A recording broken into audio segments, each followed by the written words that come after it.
Le véritable objectif n'est pas le contrôle économique, c'est le contrôle de l'adoration. Apocalypse 13, 16, 17. Et elle fit que tous, petits et grands, riches et pauvres, libres et esclaves, reçussent une marque sur leur main droite ou sur leur front, et que personne ne put acheter ni vendre sans avoir la marque, le nom de la bête ou le nombre de son nom. La parole de Dieu nous révèle que les événements de la fin des temps ne se produiront pas de manière aléatoire, mais suivront une séquence prophétique soigneusement dévoilée dans les Écritures. L'un des éléments les plus intrigants et profonds de cette narration eschatologique est le retour des sacrifices dans le temple de Jérusalem, un événement directement lié à l'émergence de l'Antichrist et à l'accomplissement de l'ère présente. Pour comprendre l'impact spirituel et prophétique de ce thème, il est nécessaire de se tourner vers la prophétie de Daniel, où nous trouvons une clé essentielle pour comprendre la chronologie des derniers jours. Comme il est écrit dans Daniel 9, 27, il conclura une alliance solennelle avec beaucoup pour une semaine, et au milieu de la semaine, il fera cesser le sacrifice et l'offrande. Puis viendra le dévastateur avec des abominations jusqu'à ce que la ruine décrétée s'abatte sur lui. Ce texte prophétique montre qu'une alliance sera conclue avec beaucoup pour une période de 7 ans. Cependant, à la moitié de cette période, soit 3 ans et demi, les sacrifices seront interrompus. Cela nous amène à une question inévitable. Comment quelque chose peut-il être interrompu s'il n'existe pas aujourd'hui ? La réponse se trouve au cœur de la prophétie. Les sacrifices reprendront. Et cela nécessite nécessairement la reconstruction du temple à Jérusalem. Un événement qui se déroule déjà sous nos yeux, même si beaucoup ne le remarquent pas. Aujourd'hui, au XXIe siècle, il existe à Jérusalem l'Institut du Temple, une organisation qui a déjà recréé tous les ustensiles sacrés, les vêtements sacerdotaux et formé des Lévites selon la lignée d'Aaron. L'autel a été reconstruit et des sacrifices expérimentaux ont été réalisés en dehors du mont du Temple, en attendant le moment propice pour la reprise du culte. Tout cela indique un signe clair et prophétique. Nous approchons de la fin des temps. Les Écritures ne mentent pas, les signes sont devant nous et il appartient à chacun de discerner les temps, car l'horloge prophétique de Dieu est en mouvement. L'histoire du peuple d'Israël a toujours été profondément liée au temple. Depuis le tabernacle de Moïse, en passant par le majestueux temple de Salomon, puis par le temple reconstruit à l'époque d'Esdras et d'Hérode, l'autel a toujours été au centre de l'adoration juive. C'est là que le sang des sacrifices était versé, préfigurant le sacrifice parfait à venir, celui du Messie, l'agneau de Dieu. Après la destruction du second temple en l'an 70 après Jésus-Christ par les Romains, les sacrifices ont cessé. Mais le désir de reconstruction n'a jamais quitté le cœur du peuple juif. De génération en génération, même durant l'exil, les prières se tournaient vers Jérusalem. Aujourd'hui, ce désir n'est plus une simple espérance vague. Il se concrétise par des préparatifs réels, tangibles et stratégiques pour restaurer le temple et rétablir les sacrifices lévitiques. L'Institut du Temple à Jérusalem, fondé en 1987, a déjà recréé tous les ustensiles sacrés, le chandelier d'or, menorah, la table des pains de proposition, l'arche de l'Alliance en modèle symbolique, les encensoirs, les bassins de bronze, les trompettes d'argent et les vêtements sacerdotaux en lin pur, conformément à la Torah. Plus encore, des Lévites ont été identifiés par leur lignée généalogique et formés pour exercer les fonctions sacerdotales selon le livre du Lévitique. L'autel des holocaustes a été reconstruit et des sacrifices symboliques ont déjà été pratiqués à des dates précises, en attendant une autorisation officielle pour les réaliser sur le mont du Temple lui-même. Que signifie cela dans l'eschatologie biblique? La prophétie de Daniel est claire. Daniel 9, 27. Il conclura une alliance solennelle avec beaucoup pour une semaine, et au milieu de la semaine, il fera cesser le sacrifice et l'offrande. Ce verset indique que, dans les derniers temps, les sacrifices seront en cours avant d'être interrompus après 3 ans et demi. La seule façon que cela se produise est si, auparavant, les sacrifices ont repris, ce qui implique directement l'existence d'un temple reconstruit. Jésus lui-même a fait référence à ce moment en avertissant, Matthieu 24, 15. Quand donc vous verrez l'abomination de la désolation dont a parlé le prophète Daniel, établie dans le lieu saint, que celui qui lit comprenne. Alors, que ceux qui seront en Judée fuient dans les montagnes. Le lieu saint mentionné ici est le temple. L'abomination de la désolation s'y produira. Cela confirme que Jésus prévoyait l'existence future d'un temple où cet événement aurait lieu. De plus, le livre de l'Apocalypse renforce cette idée.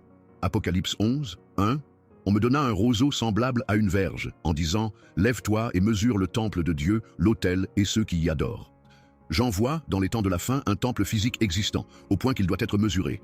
Cela indique que, pendant la grande tribulation, le temple aura déjà été reconstruit et sera en activité.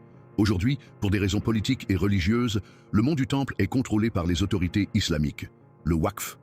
On y trouve le dôme du rocher et la mosquée Al-Aqsa. faisant de ce lieu l'épicentre de la tension religieuse la plus sensible au monde. La reconstruction du temple exige donc non seulement une préparation spirituelle et matérielle, mais aussi un accord géopolitique monumental, ce qui nous ramène à la prophétie de Daniel. Il conclura une alliance avec beaucoup pour une semaine. Cet accord, médiatisé par un leader mondial charismatique, marquera le début de la dernière période de l'histoire humaine selon la chronologie prophétique. Et le retour des sacrifices sera la preuve que cette alliance a été scellée. Mais beaucoup se demandent, si Jésus a été le sacrifice parfait, pourquoi Dieu permettrait-il aux Juifs de rétablir les sacrifices animaux? La réponse réside dans le dessein souverain de Dieu. Il ne le permet pas comme moyen de salut, mais comme accomplissement littéral de la prophétie et jugement spirituel. Israël, dans son aveuglement, a rejeté le Messie et attend encore un sauveur politique et religieux. Les sacrifices rétablis révéleront leur tentative de revenir à la loi, sans reconnaître que la nouvelle alliance a déjà été scellée par le sang de l'agneau, comme l'a écrit l'apôtre Paul. Romains 10, 3. Ne connaissant pas la justice de Dieu et cherchant à établir leur propre justice, ils ne se sont pas soumis à la justice de Dieu. La restauration de l'autel et des rites mosaïques sera un témoignage prophétique de la condition spirituelle d'Israël et un signe clair pour l'Église vigilante. Le temps de la fin approche rapidement. Tout s'aligne. La préparation sacerdotale, les ustensiles prêts, l'agitation politique et religieuse autour du mont du Temple. Le décor est planté. La génération actuelle pourrait assister au retour du culte dans le Temple et à l'accomplissement de prophéties qui pendant des siècles semblaient lointaines. Le moment est venu.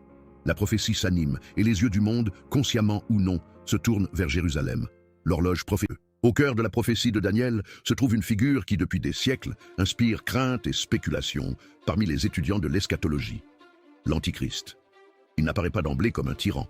Au contraire, son ascension est marquée par le charisme, la diplomatie et une apparente quête de paix. Mais derrière cette façade se cache le plus grand imposteur de l'histoire. L'Écriture affirme dans Daniel 9, 27 « Il conclura une alliance avec beaucoup pour une semaine, et au milieu de la semaine, il fera cesser le sacrifice et l'offrande.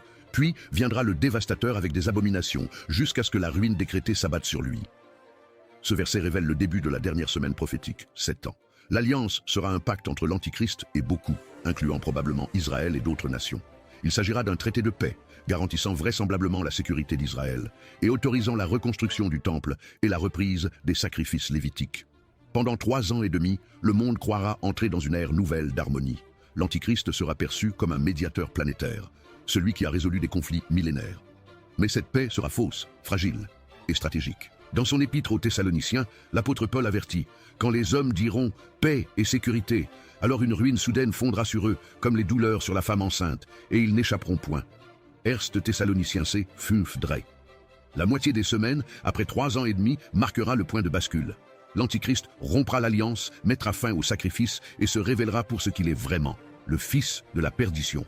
À ce moment-là, il profanera le temple et commettra l'acte ultime de blasphème, comme l'ont prédit Jésus et Paul.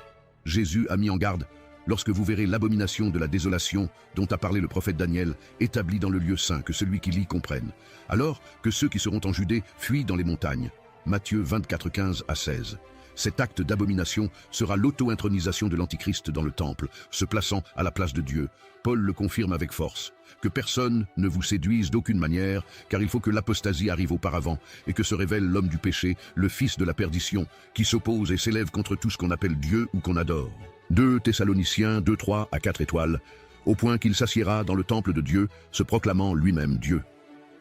La présence physique de l'Antichrist dans le temple sera le signe visible de sa véritable nature. Le culte qu'il établira ne sera plus tourné vers le Dieu d'Israël, mais vers lui-même. Il exigera une adoration mondiale, instaurant un système religieux et politique unifié, avec pouvoir sur toutes les nations, tribus et langues. L'Apocalypse décrit aussi cette réalité. Apocalypse 13, 7 à 8. Il lui fut donné de faire la guerre aux saints et de les vaincre. Et il lui fut donné autorité sur toute tribu, tout peuple, toute langue et toute nation. Et tous les habitants de la terre l'adoreront, ceux dont le nom n'a pas été écrit dans le livre de vie de l'agneau, immolé dès la fondation du monde. L'ascension de l'Antichrist sera facilitée par des signes et des prodiges. Il viendra avec une autorité surnaturelle, trompant même les élus, si cela était possible. La séduction spirituelle qui accompagnera sa manifestation sera si intense que beaucoup, même connaissant les Écritures, se laisseront abuser par les apparences et par le discours d'unité, de paix et de progrès. 2 Thessaloniciens 2, 9 à 10.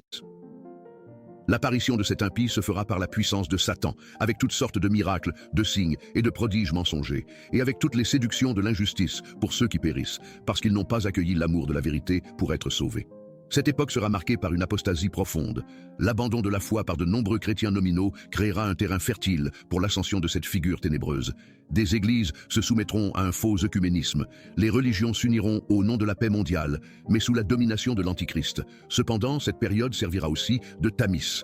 Les véritables fidèles seront séparés